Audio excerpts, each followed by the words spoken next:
The day you received salvation, it didn't happen or start from your mind. Remember, the mind had always been at work, had always been at play. You had been hearing, the mind had been hearing, the mind had been processing the word of God spoken to you throughout how many years now? Since when you were a child. It didn't start with the mind, it started with the heart. It was the day your heart was broken. You remember, the mind is powerful, yes, but you see, the heart, the emotions, and the will, they also have their own independent functions as well. So remember, you've been hearing this word every day, every Sunday, Sunday in, Sunday out, on Wednesdays, during midweek services, in your home, on the TV, on the television, on the internet. You've been coming across all this. The mind has been seeing all these things, okay, filtering all these things, processing all these talks and everything. But nothing happened. It was the day your heart was broken that desire for salvation came. So the day the emotion starts to create that desire, that is when a force based on the desire created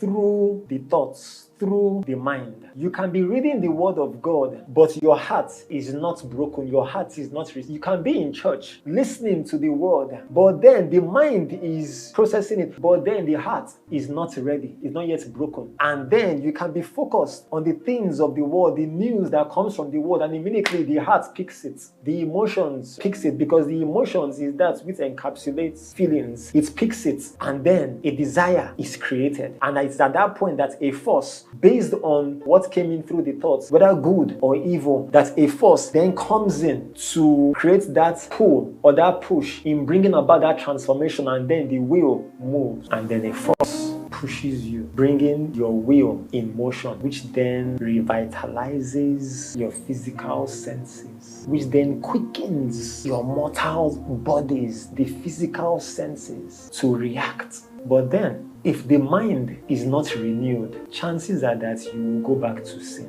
So that is why when you lead someone to Christ, you don't stop there. Because what has just happened is the heart has been broken, but the mind needs that renewal, needs to be renewed. If the mind is not renewed, after that altar call, chances are that the person will still go back to that sinful nature again. So there needs to be that renewal of the mind. It's the brokenness of the heart that propels the will, and the both of them start to seek help for the mind. To hearing more of the word, that faith cometh by hearing, not one hearing, searching for the word. Listen to this man and all that. Yeah, what they start doing is they are now seeking help for the mind. When we look at Psalms 51 verse 17, my only sacrifice acceptable to God is a broken spirit, a broken and contrite heart, broken with sorrow for sin, thoroughly penitent. Such, O God, you will not despise.